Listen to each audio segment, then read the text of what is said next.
Hello everyone. चलिए इस video में हम बात करने वाले हैं यूपी कांस्टेबल 52,699 जो पद आने वाले हैं 2023 में।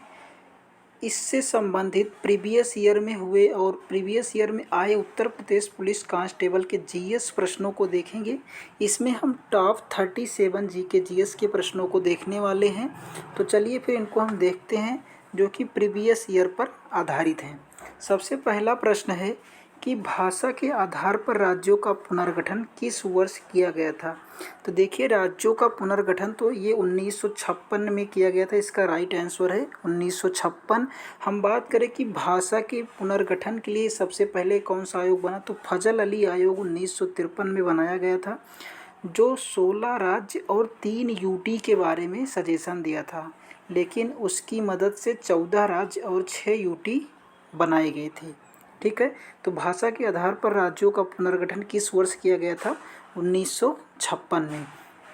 आगे चलते हैं। आगे है कि जापान में होन्शु नामक द्वीप किसके लिए प्रसिद्ध है।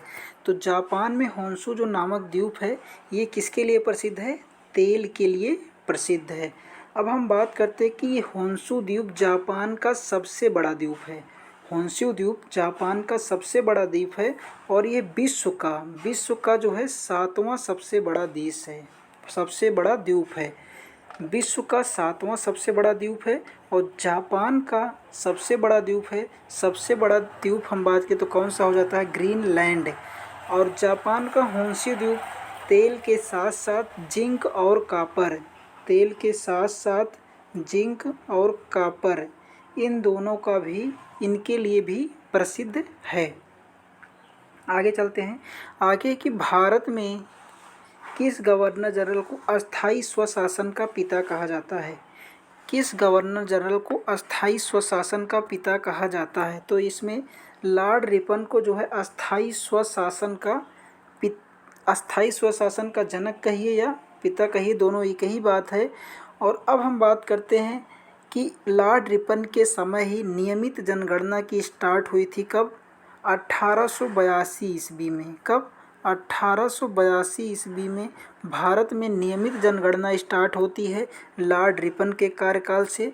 लॉर्ड कैनिंग की हम बात करते ये भारत के अंतिम गवर्नर जनरल व प्रथम वायसराय थे। इसके अलावा हम लॉर्ड विलियम बेंटिक की बात करें तो ये भारत के प्रथम गवर्नर जनरल थे। आगे चलते हैं।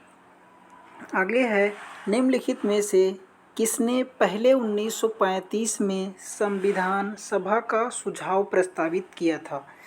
तो हम बताएं कि सबसे पहले 1935 में संविधान सभा का जो सुझाव प्रस्तावित किया था वो एम.एन. रॉय ने किया था। किसने किया था, एम.एन. रॉय ने। सबसे पहले इन्होंने ही संविधान के सुझाव के लिए प्रस्ताव दिया था। ठीक है। और गांधी जी ने 1922 में, गांधी जी जो हैं इन्होंने 1922 में असहयोग आंदोलन के दौरान इसकी मांग की थी। पंडित जवाहरलाल नेहरू की बात करें तो इन्होंने 1937 में फैजपुर अधिवेशन किया था। फैजपुर अधिवेशन महाराष्ट्र में हुआ था। आगे चलते हैं। आगे 5वां प्रश्न था, वर्तमान में कंप्यूटिंग समस्त विश्व में कौन सा कोड प्रयोग किया जा रहा है। तो कौन सा कोड प्रयोग किया जाता है, ASCII। इसका फुल फॉर्म होता है American standard code for information interchange. आगे कि व्हेन द रिवर स्लीप उपन्यास किसके द्वारा लिखी गई है। व्हेन द रिवर स्लीप ये स्टेरिन कॉयर के द्वारा लिखी गई है। किसके द्वारा, स्टेरिन कॉयर के द्वारा लिखी गई है। आगे है कि प्रत्येक वर्ष कितने नोबेल पुरस्कार दिए जाते हैं। प्रत्येक वर्ष कितने नोबेल पुरस्कार दिए जाते हैं, तो 6 नोबेल पुरस्कार दिए जाते हैं। हम बात करते हैं कौन कौन से 6 नोबेल पुरस्कार दिए जाते हैं, कौन कौन से क्षेत्र में। तो वो है शांति का क्षेत्र, साहित्य, भौतिकी, रसायन, चिकित्सा और अर्थशास्त्र के क्षेत्र में दिया जाता है।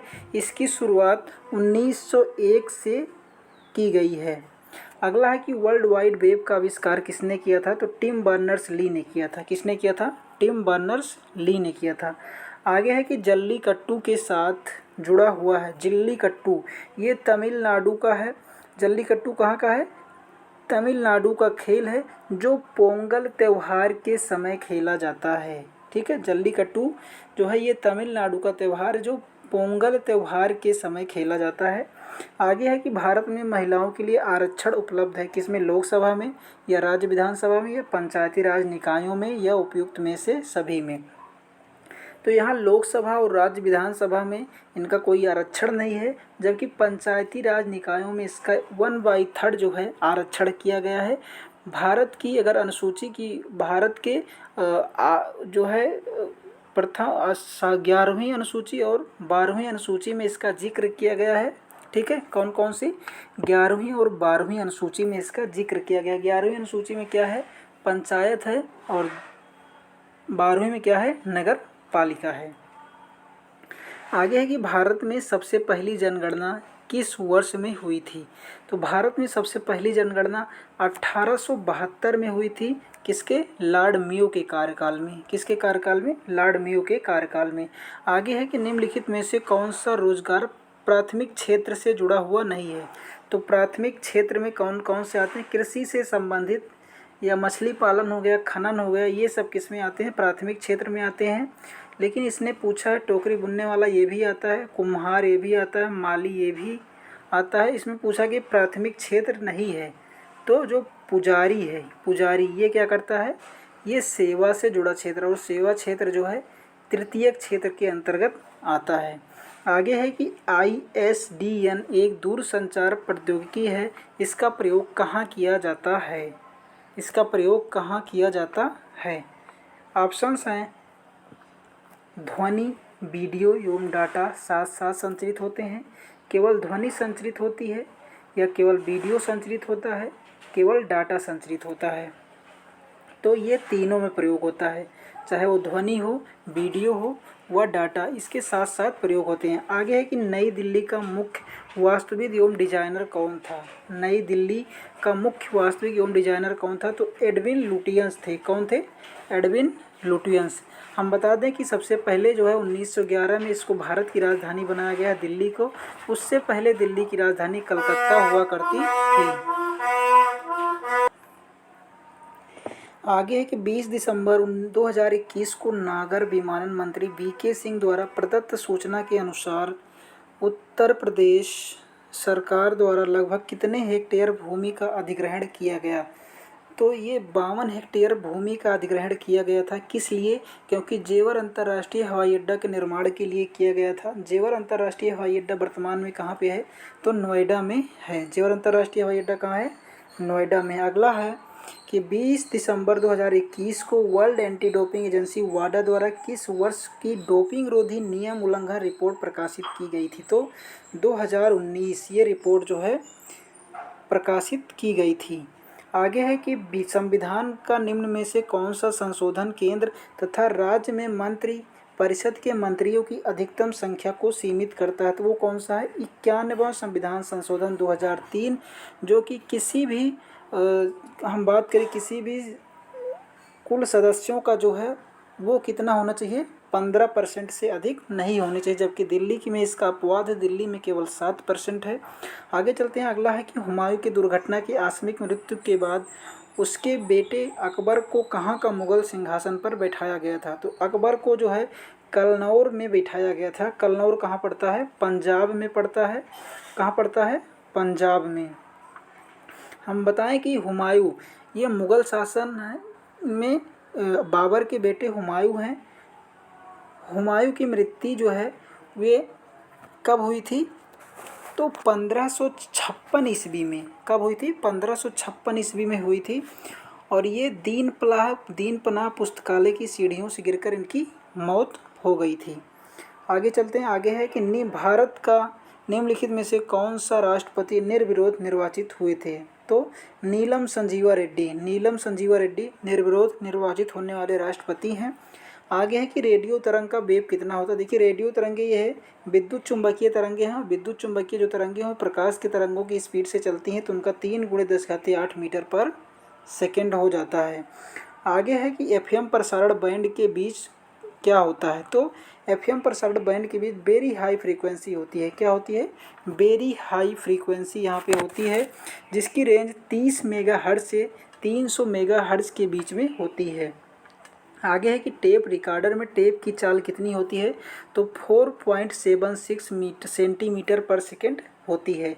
आगे है कि नदी के प्रवाह को मापने के लिए किसका प्रयोग किया जाता है? तो क्यूसेक का प्रयोग किया जाता है। किसका प्रयोग किया जाता है? क्यूसेक का प्रयोग किया जाता है। और ब्यूफोर्ट स्केल का प्रयोग कहाँ किया जाता है? तो हम बताएं कि ब्यूफोर्ट जो स्केल है, इसका समुद्र में हवा की गति मापने के लिए इसका प्रयोग किया जाता है। भूकंप की तीव्रता मापने के लिए रिक्टर स्केल का प्रयोग किया जाता है। पृथ्वी पर हवा की गति को मापने के लिए एनीमोमीटर का प्रयोग किया जाता है, जबकि क्यूसेक का प्रयोग नदी के प्रवाह को मापने के लिए किया जाता है। आगे चलते हैं। आगे सुपरसोनिक स्पीड मापने की यूनिट क्या है? तो सुपरसोनिक किससे मापी जाती है? तो मैक संख्या से मापी जाती है। ठीक है, ऑप्शन नंबर यहाँ पे ए सही हो जाता है। नॉट क्या है?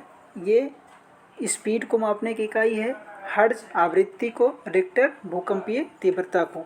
आगे है कि खाद्यान्नों के संरक्षण हेतु निम्न में से किसका प्रयोग किया जाता है? खाद्यान्नों के संरक्षण के लिए सोडियम बेंजोएट का प्रयोग किया जाता है। किसका प्रयोग किया जाता है? सोडियम बेंजोएट का। आगे है कि किस स्थान पर आर्द्रता जानने के लिए निम्न में किसका उपयोग किया जाता है? तो आर्द्रता मापने के लिए हम हाइग्रोमीटर का प्रयोग करते हैं, जबकि घनत्व को मापने के लिए हम किसका प्रयोग करते हैं? हाइड्रोमीटर का प्रयोग करते हैं। इसके अलावा हम बताएं पायरोमीटर का जो प्रयोग है, पायरोमीटर का प्रयोग हम सतह का टेम्परेचर मापने के लिए करते हैं। बाकी पेरिस्कोप का प्रयोग हम पनडुब्बियों में करते हैं। आगे है कि वो कौन सी पर्यावरणीय परत है जो विकिरण को वापस पृथ्वी में प्रत्यावर्तित करती है? स्ट्रेटोस्फीयर, आयनोस्फीयर, एक्सोस्फीयर या ट्रोपोस्फीयर। तो विकिरण यहाँ मतलब जो सूर्य से आने वाली किरणें हैं, उसको पूछा गया कि सूर्य से आने वाली किरणें जो हैं वो कौन सा मंडल है जो उसको अधिकतर परावर्तित कर देता है। तो हिंदी में हम बात करें तो उसको समताप मंडल कहते हैं, बाकी इंग्लिश में स्ट्रेटोस्फीयर कहते हैं। तो यहाँ पे ऑप्शन नंबर ए क्या हो जाएगा? ऑप्शन नंबर ए जो है बिल्कुल सही हो जाएगा। ऑप्शन नंबर ए बिल्कुल क्या है यहाँ पे सही हो जाएगा। आगे है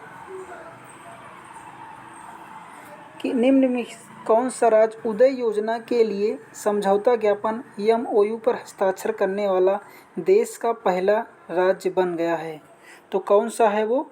आप जानते हैं कि जो उदय योजना के लिए समझौता ज्ञापन MOU पर हस्ताक्षर करने वाला देश का पहला कौन सा राज्य बन गया है? तो वो है झारखंड। कौन सा है? झारखंड हो जाता है। कौन सा है?